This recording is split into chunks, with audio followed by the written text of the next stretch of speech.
Hi, my name is Grace Safarian. I'm the CEO of La Socière and the founder of MBAide. Welcome to our MBAide speaker series today, being presented by Jack Hakimian, MBA.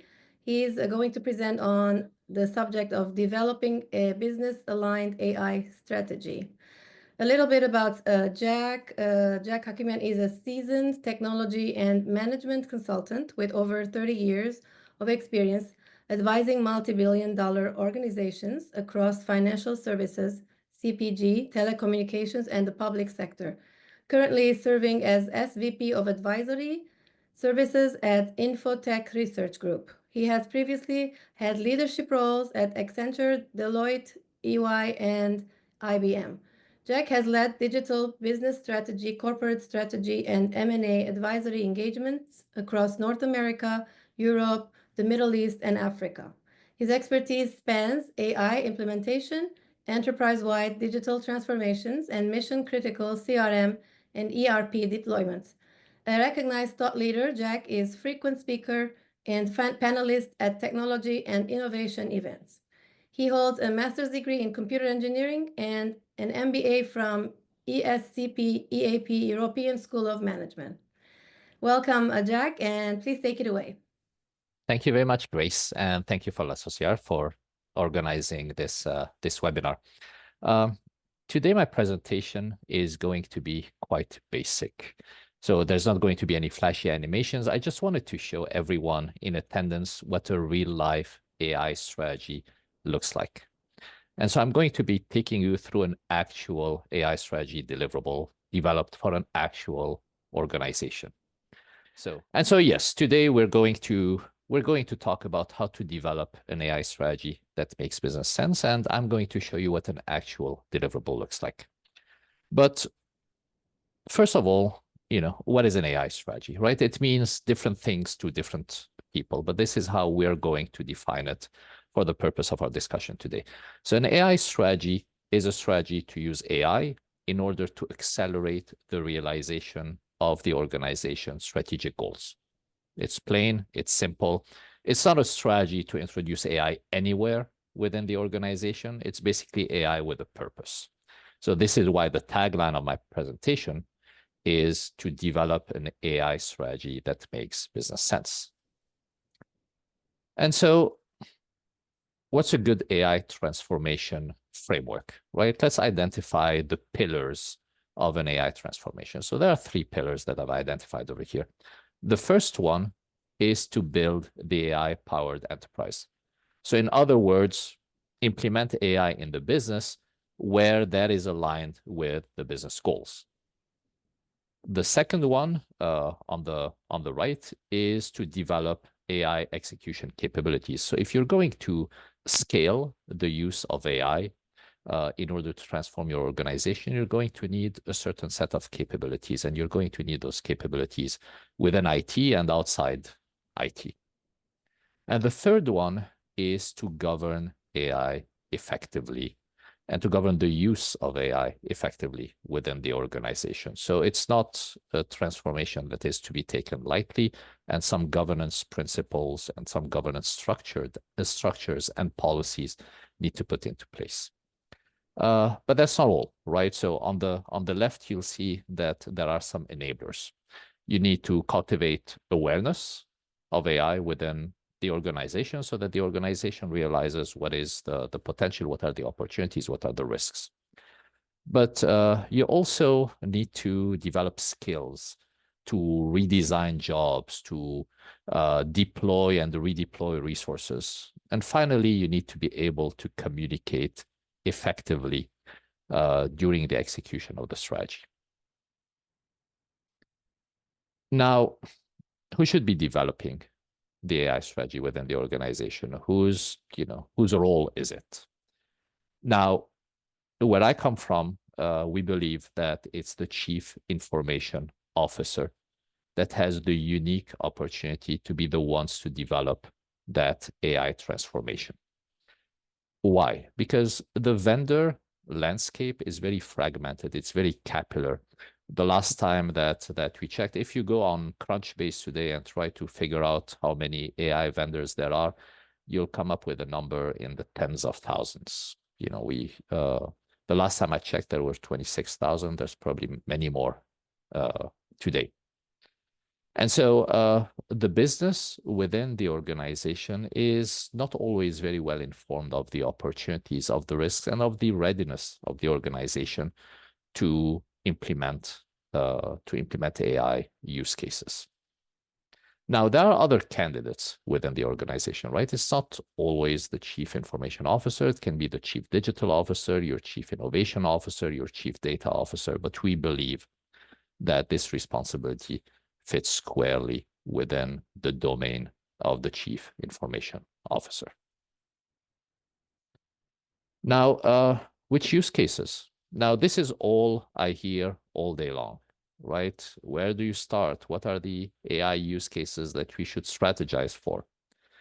And, everybody's always busy trying to figure out where to first introduce AI within, the set of processes and capabilities that the organization executes. All of these are valid questions, but if you want to implement AI with a purpose, the first thing that you should look at is, what is your business strategy? I mean, you probably have a business strategy within your organization. It's probably already documented. That is the first document that you should read. What is the business trying to accomplish over the planning horizon, right? What are they trying to accomplish over the next 12 to 24 months? And try to understand how AI can accelerate, can improve, can automate these strategic initiatives that are on your strategic roadmap. Otherwise, it's not an AI strategy, right? You can call it a pilot, you can call it a proof of concept at best. Another thing that, I keep getting asked is, what should be our ethical AI principles? And I don't think that's the right question. I mean, don't get me wrong, ethics are great. We're all ethical people, right? But an organization's governance goes beyond ethics. And so what we ask our clients to do generally is to develop a set of responsible AI principles. What are the principles that your organization is going to adhere to in order to make sure that you reduce risk, the risk of your stakeholders, reputational risk, financial risk, right? And you want to make sure that you're compliant also with the regulations that are in place in your geography and in your market. And so when you define a set of responsible AI principles, this is exactly what they should do, right? Reduce risk, improve compliance, and ensure that the ultimate value is being realized. Now, can you buy your AI transformation, right? A few months ago, I would have said no, but the market is moving really fast. And so I'll say perhaps. You've got plenty of vendors out there, and there are different types of AI uses, right? There's predictive AI, there's discriminative AI, there's generative AI. Now, especially with generative AI, you're not often buying a product, you're buying a model, right? And it's only in the past few months that vendors have started developing what we call agentic AI, right? They started developing AI agents that are pieces of software that help do one thing or multiple things, right? That help automate an AI use case. Now, of course, if you really want to differentiate yourself in the use of AI, chances are that you're going to have to put your data to use, and that you may train a model, fine-tune a model, build code around it. And so what we call MLOps principles, which are machine learning operations, still apply. So can you buy your AI transformation? It's a maybe. Chances are that you're going to build as well. And so now I'm going to go through lots of very busy slides. And the objective over here is not necessarily to convey a set of principles or to convey information, but to show you what an actual deliverable looks like. And so this is extracted from an actual AI strategy that we developed for an actual company. And so first of all, you've got your table of contents. And you can see there's, on the left, you've got your executive summary, as well as 3 other sections. And each section summarizes the strategy of the organization under one of the different pillars of the framework. And so there are 3 pillars. You've got 3 more sections other than the executive summary. Now, the executive summary will contain the mission and the AI mission and vision of the organization. It will contain a set of responsible AI principles, as we've just explained, as well as the guiding principles of your strategy. I'm going to give you an example in a moment. The AI objectives and targets, the budgets that have to be put in place, that have to be available in order to execute. Your strategic vendors and partnerships, because every organization has already certain partnerships that are in place, already has a certain set of preferred vendors. And so you cannot ignore that. If there are strategic partnerships that you need to leverage, these should be included in your strategy. How are you going to manage the expectations of your stakeholders during execution? And how are you going to enable your workforce? That should also be part of your strategy, and that you'll also see in executive summary. And so we start with the message from, the person who developed the strategy. In that case, it is the CIO. And it is, a boilerplate message just to tell the rest of the organization what's in the strategy and articulate that the development of that strategy was a collaborative effort. You've got the strategic mission and vision, and you'll see that the vision itself is very succinct, right? It articulates the focus of the AI roadmap for the next 12 months, which is to significantly improve the organization's client outreach in that case. The mission is the mission of the organizational center of excellence that's going to be managing the implementation of the strategy. And so you've got these 2 articulated over here in the beginning of your strategy document. Your responsible AI principles. Now, most organizations are going to have a variation of what you see over here on the screen. Some will have some more custom principles. Now, you'll see, for instance, fairness and reduction of bias as being a principle. Privacy, data privacy is obviously a very important one, since, data privacy is crucial to safeguard user agency. You've got the explainability. That is a responsible AI principle. Now, for many of you who understand how, for instance, neural networks work, you'll see that explainability is not always a given with AI. It's not always possible to correlate the output to the input, especially for deep neural networks. But the transparency of the model is definitely essential. Safety, of course, safety and security, because some of these AI use cases are going to have some critical uses within the organization. And so a lack of resilience of these AI systems can lead to catastrophic results. Imagine self-driving cars, for instance, driving on the highway, right? You can understand how a drift of the model or, a poor implementation of that AI use case can lead to catastrophic results. Let's talk a little bit about the strategic priority. So, as I was saying, if you want to develop an AI strategy that makes business sense, you need to understand, well, what are the business goals and business initiatives of the organization, regardless of AI? What are they, right? What is in your typical corporate strategy? Well, over here for this client, they had 2 strategic goals, and they had a set of 5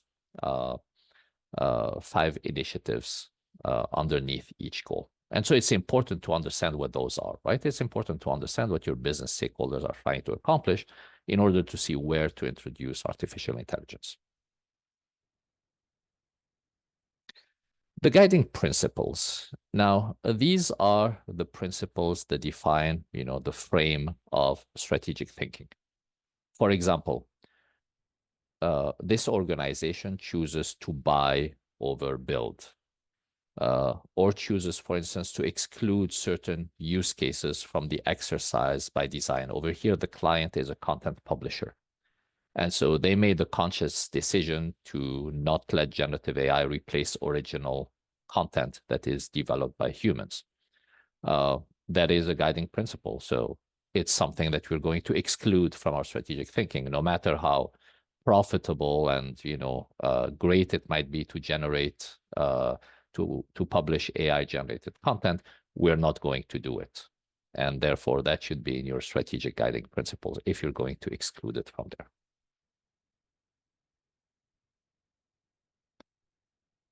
The AI objectives and targets. Now, you can see over here a summary of the AI objectives and the metrics by which they are measured. And so, for instance, one objective over here is to improve the sales conversion rate by 20%, right? So that's one of the objectives of your AI strategy and should be articulated clearly in the executive summary of your AI strategy deliverable. And I was talking about strategic vendors and partnerships. It's extremely important to articulate those from the get-go. So over here, this organization chooses to leverage existing vendor relationships. And why is that important? For instance, let's say that you're an organization whose entire client data is in Azure, in Microsoft Azure. Well, that is a partnership, a long-term partnership that you have chosen, and you probably want to make sure that your data resides where it's always resided, and so you probably prioritize Azure as an environment for your AI solutions. Okay, so this is why it's important to have your strategic vendors and partnerships articulated over here. Your budget. Over here, you can see that there are 10 initiatives, and those 10 initiatives have a certain incremental cost that is associated with them. And so the total incremental cost for this strategy is close to $1 million.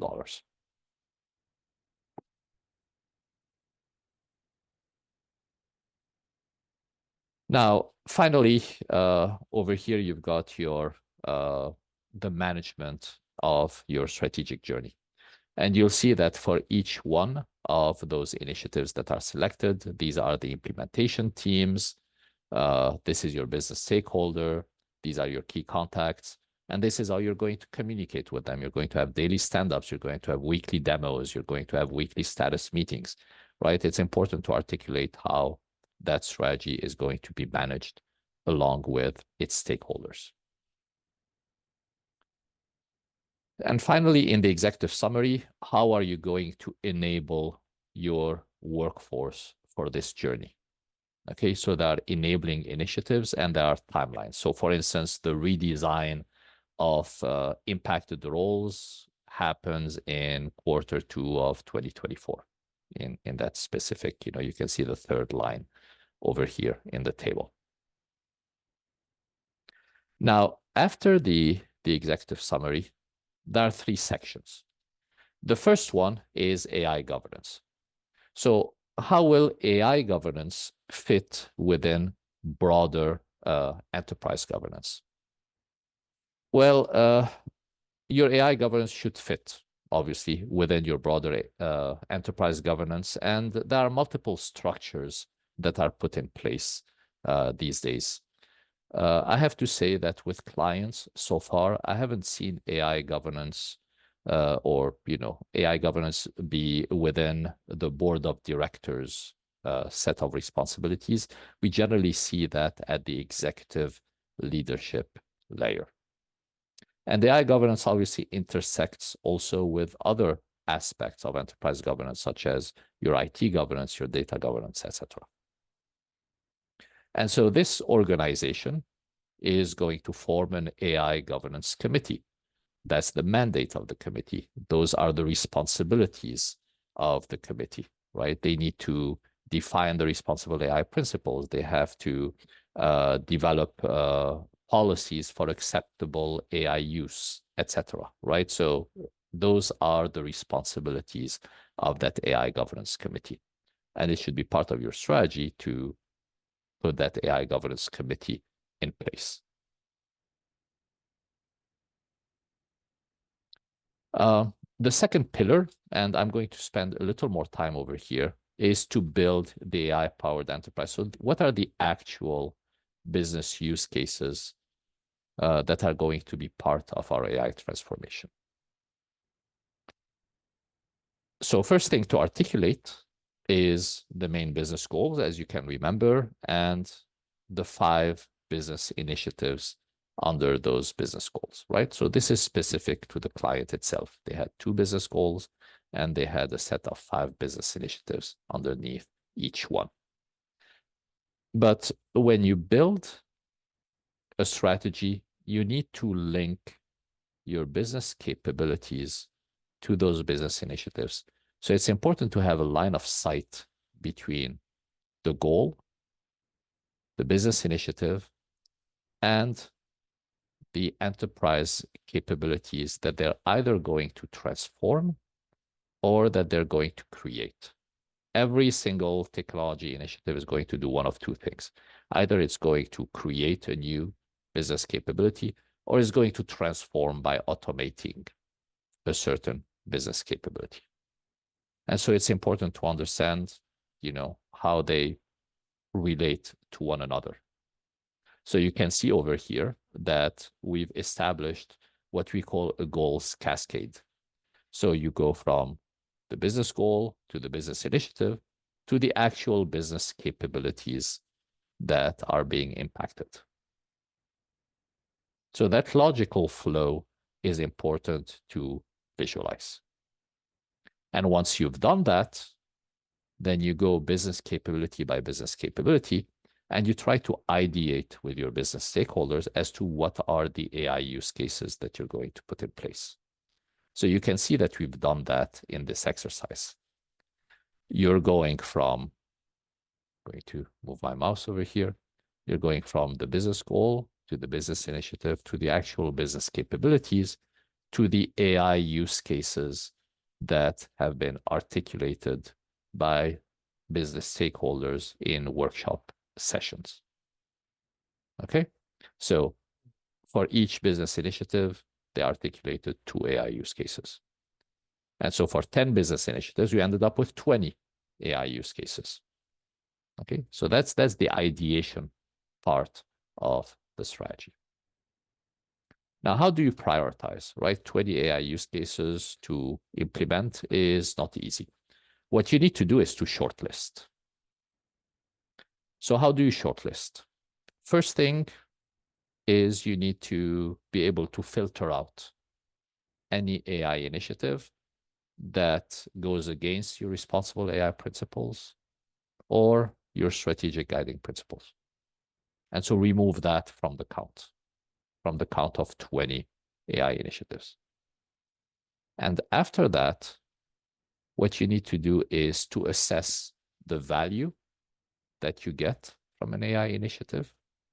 And the different levers of value that you can see over here are either implementing AI is going to help me create efficiencies, or it's going to help me grow my business. It's going to help me improve my customer experience or improve employee experience, or it's going to help me mitigate risk, or it's going to help me move towards my environmental goals or social and community well-being, etc. Right? So to the extent that you have ESG goals in place within your organization.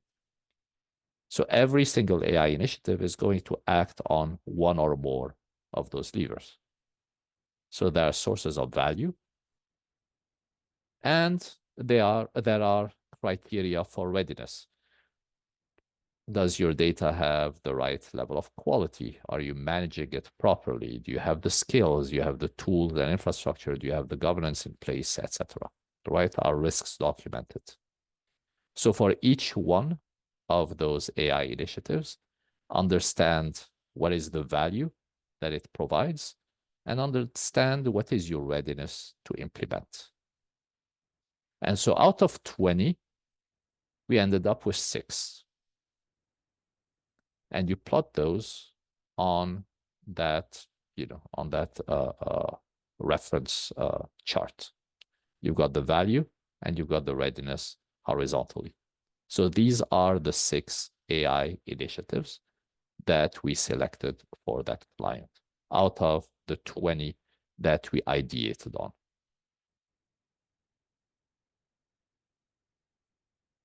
And now our strategy wouldn't be complete if we didn't create, as part of that strategy, the engine that's going to help the organization implement AI products at scale. And so what do we do over here? Well, first, we need to assess what is the current maturity of the organization when it comes to AI.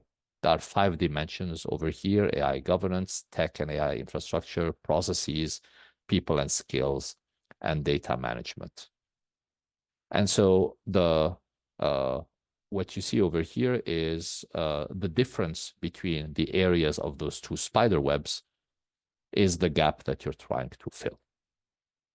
So you got your existing maturity in blue and your target maturity in purple. And the gap that you're trying to fill is really the difference between those 2.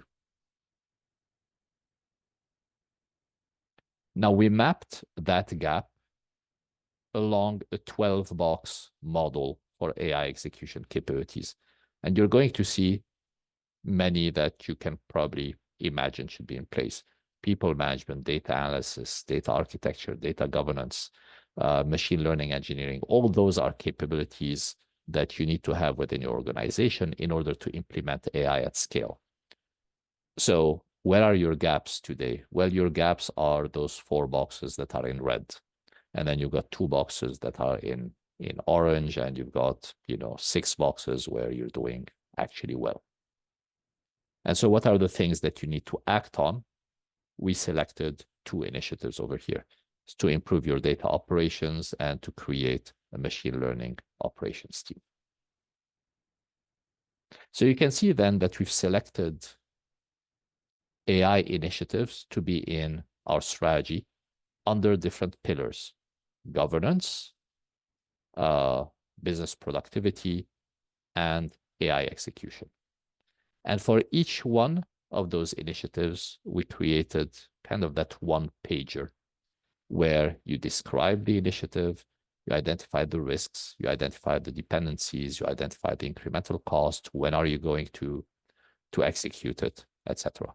And so since we selected 6 capabilities, for instance, for business productivity, there are 6 initiatives, 6 initiative cards. And so here we go, right? This is what you're going to see in an AI strategy deliverable. Now, of course, it would be good generally to communicate your AI strategy very broadly. And to communicate that AI strategy very broadly, it feels good to have, one of those murals that provides you with the strategy on one page. And so that's a strategy on the page, really. You've got your mission and vision, you've got your responsible AI principles, your strategic guiding principles, and then the initiatives under each one of the pillars. You take that poster, and it really helps you communicate your strategy broadly within the organization. So I hope that was helpful, right? Not only to show you the method to develop an AI strategy, but to show you exactly what the final deliverable looks like. Thank you very much for being here. So my name is Jack Hakimian. If there are any questions about the content, then please feel free to reach out on LinkedIn or by email to L'Associare. Thank you, Jack. That was really very educational. Thanks for sharing your insights. Thank you everyone for your participation, and we hope to see you all next time. Bye-bye.